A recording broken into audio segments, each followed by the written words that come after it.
ایک دوست نے اپنے ایک دوسرے دوست سے قرض لیا اور قرض لینے کے بعد جو ٹائم تھا وہ پورا ہو گیا. اب پیسے اس نے نہیں لوٹائے. بڑی کوشش کی اس نے کہ بھائی میری رقم واپس دے دیں, اس نے نہیں دیا. اب وہ یہ کیس لے کر عدالت میں چلا گیا اور جج صاحب سے جا کر اس نے کہا کہ اس نے میرے پیسے دینے اور یہ میری رقم نہیں لوٹا رہا. تو جج صاحب نے کہا کہ تمہارے پاس 30 دن ہیں, ود ان 30 days تم نے اس کے پیسے واپس لوٹانے ہیں, ورنہ پھر تمہارے خلاف فیصلہ ہو جائے گا. تو وہ شخص گھر گیا. اب اس نے کیا کیا, اس نے صبح سے لے کر شام تک درود پاک پڑھنا شروع کر دیے. 1 دن 2 دن 3 دن 27 دن ہو گئے. وہ درود پڑھتا رہا اور انتظار کرتا رہا. پیسے تو تھے نہیں, 30ویں دن عدالت میں پیش ہونا تھا. 27 دن گزر گئے, 28ویں رات آ گئی. خواب میں اس کو کسی نے آواز دی کہ گھبراؤ نہیں, تمہارا قرض ادا ہو جائے گا. اگلے دن پھر درود پاک پڑھتا رہا. اب نبی پاک کی خواب میں زیارت ہوئی. آقا علیہ الصلوۃ والسلام تشریف لائے, فرمائے گھبراؤ نہیں, تمہارا قرض ادا ہو جائے گا. تم علی بن عیسیٰ وزیر کے پاس جاؤ اور اس سے کہو وہ تمہارا قرض ادا کر دے گا. اب جب صبح اٹھا تو بہت خوش کہ نبی پاک کی زیارت مجھے ہو گئی. لیکن پھر خیال آیا کہ میں اگر وزیر صاحب کے پاس گیا اور انہوں نے مجھ سے کوئی ایویڈنس مانگ لیا, کوئی پروف مانگا, کہ میں کیسے مان لوں تمہیں نبی پاک نے بھیجا ہے, تو اس بات پر تو میرے پاس کوئی دلیل نہیں ہے. اب 30ویں رات آ گئی, آخری رات ہے, صبح عدالت میں جانا ہے. درود پاک پڑھتے پڑھتے سو گیا. سرور کائنات علیہ الصلوۃ والسلام نے خواب میں پھر کرم فرمایا. فرمایا علی بن عیسیٰ وزیر کے پاس جاؤ, وہ تمہارا قرض ادا کر دے گا. کہ حضور میں چلا تو جاتا, مگر اگر وہ مجھ سے یہ کوئی پروف مانگتا, کوئی ایویڈنس مانگتا, تو میں کیا جواب دیتا. پیارے آقا علیہ الصلوۃ والسلام نے فرمایا کہ ایسا کرو, اسے یہ کہنا کہ آپ کا ایک راز ہے جو آپ جانتے ہیں اور رب جانتا ہے, اور وہ راز یہ ہے کہ آپ روزانہ فجر کے بعد 5000 بار درود پاک پڑھتے ہیں, اور جب تک درود پاک مکمل نہیں ہوتے آپ کسی سے بات نہیں کرتے. اب جب صبح اٹھا تو بہت مطمئن کہ اب تو دلیل بھی آ گئی ہے. پہنچ گیا صبح صبح علی بن عیسیٰ وزیر کے پاس. اس کا دربار لگا ہوا ہے. اس نے پیغام بھجوایا کہ میں علی بن عیسیٰ وزیر صاحب سے اکیلے میں ملنا چاہتا ہوں, پیغام لایا ہوں. درباری نے آ کر پوچھا, وزیر صاحب پوچھ رہے ہیں کس کا پیغام لایا ہو؟ کہا میں نبی پاک علیہ الصلوۃ والسلام کا پیغام لایا ہوں. فوراً وزیر صاحب نے بلا لیا. کہا فرمائیے. کہ مجھے میرے آقا علیہ الصلوۃ والسلام نے کہا ہے کہ آپ میرا قرض ادا کر دیں. میں 3000 دینار کا مقروض ہوں. Today is the last day in the court. آج مجھے کورٹ میں پیش ہونا ہے. اگر آج میں نے اپنا قرض ادا نہ کیا تو مجھے جو ہے وہ سزا ہو سکتی ہے. علی بن عیسیٰ کہتا ہے میں بالکل آپ کا قرض تو ادا کر سکتا ہوں, مگر مجھے کیسے پتہ چلے, کوئی دلیل ہے, کوئی پروف ہے کہ آپ کو نبی پاک علیہ الصلوۃ والسلام نے بھیجا ہے؟ کہتا ہے ہاں, خالی ہاتھ نہیں آیا, آقا نے دلیل بھی عطا فرمائی ہے. اچھا بتائیے کیا دلیل ہے؟ کا دلیل یہ ہے کہ آپ کا ایک راز ہے جو صرف آپ جانتے ہیں اور آپ کا رب جانتا ہے.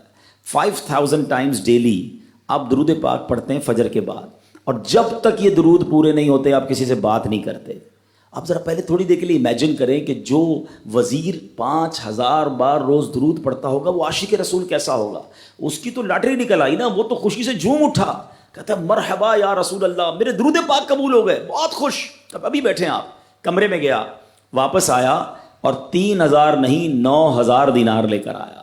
کہتے 3000 تو نبی پاک کا حکم, مرحبا یا رسول اللہ, 3000 اور لیجئے, آپ نے اتنی اچھی خبر مجھے سنائی, اتنا پیارا خواب سنایا, آپ کے قدم میرے گھر تک آئے, اور 3000 مزید لے جائیے, اس سے اپنے بچوں کے لیے کوئی کاروبار شروع کیجئے, اور ایک وعدہ بھی کیجئے, زندگی میں آئندہ جب بھی آپ کو کوئی ضرورت پڑے گی نا, آپ میرے پاس آئیں گے, میں آپ کا بھائی ہوں. اب یہ دیوانہ بڑا خوش ہو کر عدالت پہنچا. اچھا everybody expecting over there, سب یہ سوچ رہے تھے کہ یہ اس نے آج گرفتار ہی ہونا ہے, کیونکہ تھا ہی کچھ نہیں اس کے پاس, پہلے ہی کہہ دیا تھا کہ میں کولیپس ہو گیا ہوں. اب عدالت میں جاتے ہی اس نے 3000 دینار جج صاحب کو دے دیے کہ صاحب اس کا میرا قرضہ ادا کر دیں, میں جو ہے وہ اپنے قرضے سے بری ہونا چاہتا ہوں. جج صاحب ہوتے ہیں, انہوں نے کہا قرضہ تو ادا کر دیں گے, پہلے بتاؤ پیسے لائے کدھر سے ہو؟ تم تو کہتے تھے پیسے نہیں تھے تمہارے پاس, اتنی بڑی رقم کیسے انتظام کی؟ اب بھری عدالت میں گویا اس نے زبان حال سے یہ کہا کہ اتنا دیا سرکار نے مجھ کو, اتنی میری اوقات نہیں، یہ تو کرم ہے ان کا، ورنہ مجھ میں تو ایسی بات نہیں۔ اب اس نے بھری عدالت میں پورا واقعہ سنایا کہ میں نے تو کچھ نہیں کیا، آقا خواب میں تشریف لائے، میں وزیر صاحب کے پاس گیا، انہوں نے یہ پیسے دیے۔ سنو اس زمانے کے جج بھی کیسے ہوتے تھے، وہ جج دوران عدالت اپنے کرسی سے اٹھ کر کمرے میں چلا گیا، تھوڑی دیر بعد جج صاحب واپس آئے اور 3000 دینار اس کے ہاتھ میں دیتے ہیں۔ کیا سارا ثواب علی بن عیسیٰ لے جائے گا؟ میں بھی تو آقا کا امتی ہوں، تمہارا قرضہ میں ادا کرتا ہوں۔ اچھا، اب جس نے کیس کیا تھا، سبحان اللہ، کیا ماحول تھا، کیا انداز تھا، کیا دل تھے، وہ بھی تو دیکھ رہا ہے، کہتا ہے میں بھی تو آقا کا امتی ہوں، رکے ذرا، کاغذ قلم دیجئے، بندے کو میں قرضہ ہی معاف کر دیتا ہوں۔ اچھا، قرضہ ہو گیا معاف۔ اب جو 3000 جج صاحب نے دیے تھے، وہ بندہ کہتا ہے جج صاحب ہوں واپس لے لو، میرا تو قرضہ ہی ادا ہو گیا۔ تو جج صاحب کہتے ہیں جو پیسے آقا کے نام پر نکال دیے میں نے واپس نہیں لینے، یہ سارے تم ہی لے جاؤ۔ اب یہ 12000 دینار لے کر یہ عاشق رسول جھومتا ہوا اپنے گھر پر جا رہا ہے۔ اے میرے پیارے اسلامی بھائیوں، ایک رات پہلے ایک سنگل پینی اس کے پاس نہیں ہے، اور اگلے دن 12000 دینار ہیں۔ درود پاک وہ وظیفہ ہے جو دل سے پڑھا جائے تو سبحان اللہ یہ مصیبتوں کو ٹالنے والا وظیفہ ہے، یہ پریشانیوں کو دور کرنے والا وظیفہ ہے۔ اور یہ میں نہیں کہہ رہا، خود سرور کائنات علیہ الصلوۃ والسلام کی حدیث ہے جس کا مضمون ہے کہ جو پریشانیوں میں ہو، جو مصیبتوں میں ہو، اس کو چاہیے کہ مجھ پر درود پڑھے، کہ درود پریشانیوں کو لے جاتا ہے، مصیبتوں کو لے جاتا ہے۔ ایک شاعر نے کیا خوب لکھا ہے، اور واقعی حق لکھا ہے، ہر درد کی دوا ہے صلی علی محمد، ہر درد کی دوا ہے صلی علی محمد، تعویذ ہر بلا ہے صلی علی محمد۔ تو ہمیں چاہیے، خاص طور پہ ربیع الاول کا مہینہ ہے، کثرت سے درود پاک پڑھیں۔